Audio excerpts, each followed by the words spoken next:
Let's read the following question. A point moves in xy plane according to the law. X is equals to 4 sin 6t and y is equals to 4 1 minus cos 6t. Find the distance traversed by the particle in 5 seconds when x and y are in meters. x and y के हमें क्या दिए गए, equation दिए गए हैं जिसके according एक पॉइंट जो है वो xy प्लेन में मूव करता है. हमें बताना है कि जो पार्टिकल है वो 5 सेकंड में कितना डिस्टेंस कवर करेगा.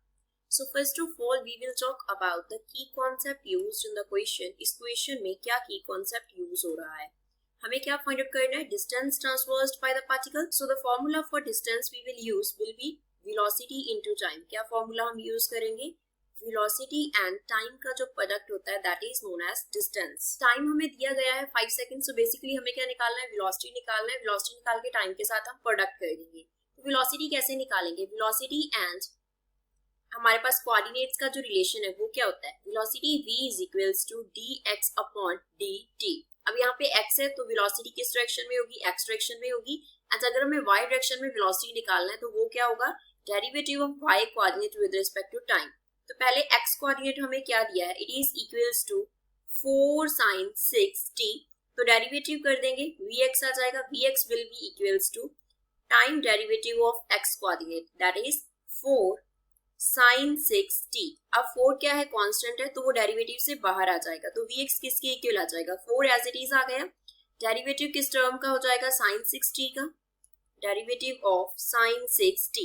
तो sin 6t का डेरिवेटिव हमारे पास क्या आएगा, cos 6t. तो vx किसके इक्वल आ गया, 4 इंटू cos 6t. देन हम 6t का डेरिवेटिव कर देंगे that will be equals to 6. यहाँ पे हमने क्या रिलेशन यूज किया है, we have used that derivative of sin theta with respect to theta will be equals to cos theta.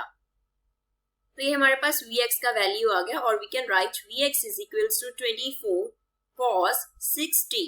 अब हम निकालते हैं vy. तो vy निकालने के लिए हम क्या करेंगे, y कोऑर्डिनेट कंसिडर करेंगे और उसका डेरिवेटिव कर देंगे, time derivative dy upon dt that is equals to time derivative of 4 into 1 minus cos 6t.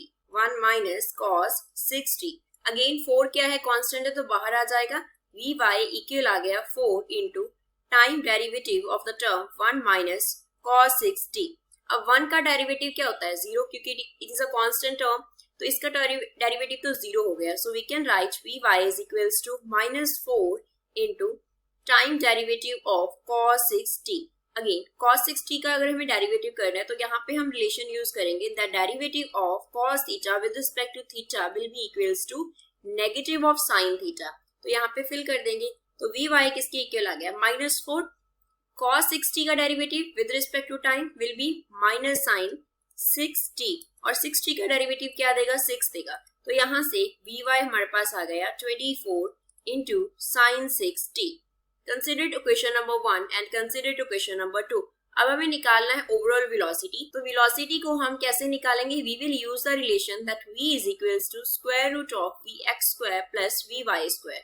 तो यहाँ से v का जो वैल्यू है वो किसके इक्वल आ गया, vx का स्क्वायर. फ्रॉम इक्वेशन 1 क्या हो जाएगा, 24 इंटू cos 6t का स्क्वायर प्लस vy का स्क्वायर कितना हो जाएगा, 24 इंटू sin 6t का स्क्वायर हो जाएगा. अब यहाँ से 24 का स्क्वायर हम कॉमन निकाल सकते हैं. We can write v is equals to square root of 24 का स्क्वायर कॉमन निकाल लिया, पीछे क्या रह गया, cos square 6t plus sin square 6t रह गया.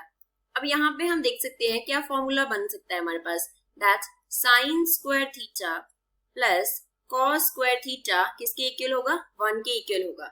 तो यहाँ से जो वेलोसिटी है वो हमारे पास किसके इक्वल आ गया, जस्ट स्क्वायर रूट ऑफ 24 के स्क्वायर के, क्योंकि रेस्ट ऑफ टर्म जो हो गया वो क्या हो गया हमारे पास 1 के इक्वल हो गया. तो स्क्वायर से स्क्वायर रूट कैंसिल हो जाएगा तो velocity will be equals to 24 metre पर सेकंड होगा. क्वेश्चन में हमें जो टाइम का वैल्यू दिया गया था, टाइम t का, वो कितना दिया गया था, 5 सेकंड. तो निकालना क्या है हमें, distance. Distance will be equals to 24 into 5. तो यहाँ से हमारे पास डिस्टेंस का क्या आंसर आ गया, सपोज हमने डिनोट किया डिस्टेंस को d से, तो यहाँ से d हमारे पास इक्वल आ गया 120 मीटर के. So this is final answer for the given question. I hope you understood well. Thanks.